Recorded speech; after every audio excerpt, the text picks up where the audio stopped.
Assalamualaikum warahmatullahi wabarakatuh. Halo, video kali ini akan menjadi part kedua dari video sebelumnya, yaitu fonologi. Video kali ini membahas mengenai morfologi. Morfologi diambil dari dua kata.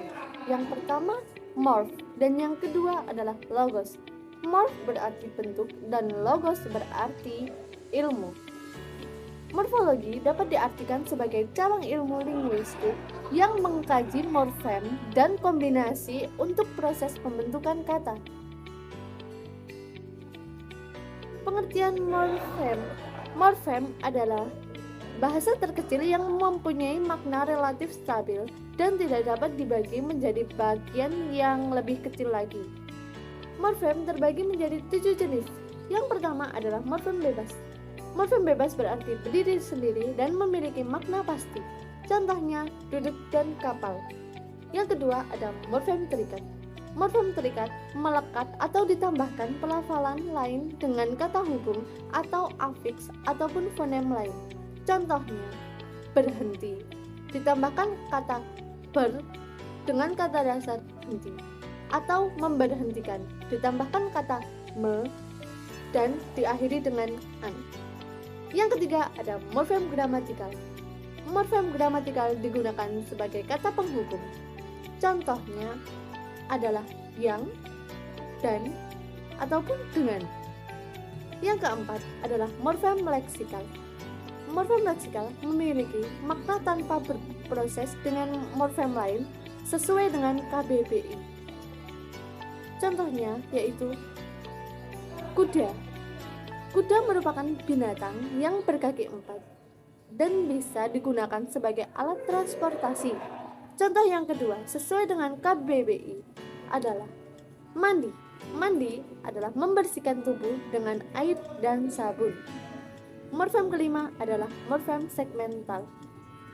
Morfem segmental merupakan vokal atau konsonan dan terbentuk oleh fonem segmental. Contohnya seperti rumah dengan fonem R, U, M, A, H. Yang keenam adalah morfem suprasegmental. Terjadi karena fonem suprasegmental ada tekanan, nada, dan tempo. Contohnya tolong. Ketika kita mengucapkan tolong, ada tekanan tolong. Kemudian yang ketujuh ada morfem terbagi. Morfem terbagi adalah morfem yang terbagi oleh unsur lain, seperti ke-an. Contoh katanya adalah kesamaan. Selanjutnya adalah proses morfologis. Yang pertama adalah afiksasi. Afiksasi merupakan pembentukan kata dengan penggabungan imbuhan. Terbagi menjadi 4 jenis. Yang pertama ada prefiks atau awalan. Contohnya ber dan ternak. Ber menjadi imbuhan di awal, kemudian ternak menjadi kata dasar yang ketika diucapkan menjadi satu, beternak. Yang kedua ada infiks. Infiks merupakan sisihan di tengah ataupun kata dasarnya. Contohnya gemetar berasal dari kata dasar getar. Yang ketiga adalah sufiks. Sufiks berarti akhiran. Contohnya di akhir kata itu ada tambahan an. Contoh katanya adalah pangkalan. Yang terakhir adalah konfiks. Konfiks merupakan gabungan dari kata berimbuhan di awal dan di akhir. Contohnya adalah pertahanan yang kata dasarnya itu tahan, ditambahkan dengan per dan an. Proses morfologis yang kedua adalah reduplikasi. Reduplikasi merupakan pengulangan kata dasar yang bermakna banyak atau bervariasi, kegiatan berulang, saling berbalas, atau menyerupai. Reduplikasi terbagi menjadi 4 jenis. Yang pertama adalah pengulangan keseluruhan. Pengulangan keseluruhan yang dimaksudkan adalah kata dasar tanpa tambahan. Contohnya buku-buku. Yang kedua ada pengulangan sebagian. Pengulangan sebagian adalah kata dasarnya diganti atau ada imbuhan. Contohnya, daun-daun menjadi dedaunan. Yang ketiga, pengulangan dengan perubahan fonem. Morfem dasar mengalami perubahan fonem. Contohnya, sayur mayur, S diganti menjadi M. Yang keempat adalah pengulangan berimbuhan. Kata dasarnya diulang atau dan ditambahkan imbuhan. Contohnya, jalan-jalan menjadi berjalan-jalan. Yang terakhir adalah pengulangan semu. Kata dasar yang memang bentuknya diulang atau berasal dari kata asli. Contohnya, laba-laba, cumi-cumi, dan sia-sia. Selanjutnya adalah perubahan intern. Pembentukan dengan morfem asli dipengaruhi oleh waktu atau kualitas. Biasanya dalam bahasa Inggris, ini dimaksudkan ke dalam regular verb. Contohnya, plant menjadi planted, yang berarti menanam. Selanjutnya adalah suplesi. Berbanding terbalik dengan perubahan intern, di mana suplesi merupakan pembentukan kata dengan menghasilkan bentuk kata baru atau bisa disebut juga dengan irregular verb. Contohnya, take menjadi took, yang artinya mengambil. Selanjutnya adalah pemajemukan.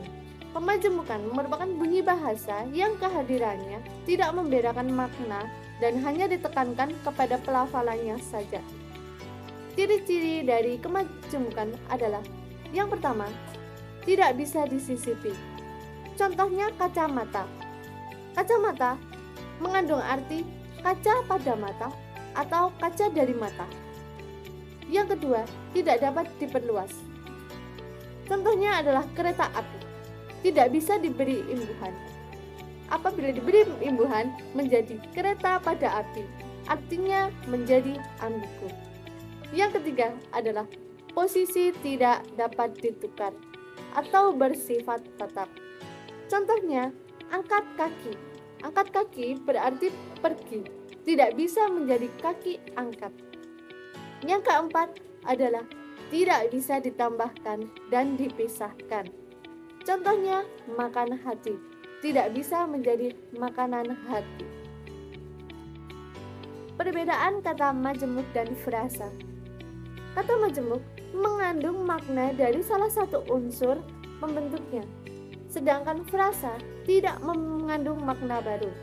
Contohnya, majemuk adalah rumah sakit, sedangkan frasa adalah rumah baru Rudi. Selanjutnya adalah tata cara penulisan kata majemuk. Tata caranya terbagi menjadi dua. Yang pertama, tidak senyawa atau dipisah penulisannya. Contohnya, sukacita, duka cita.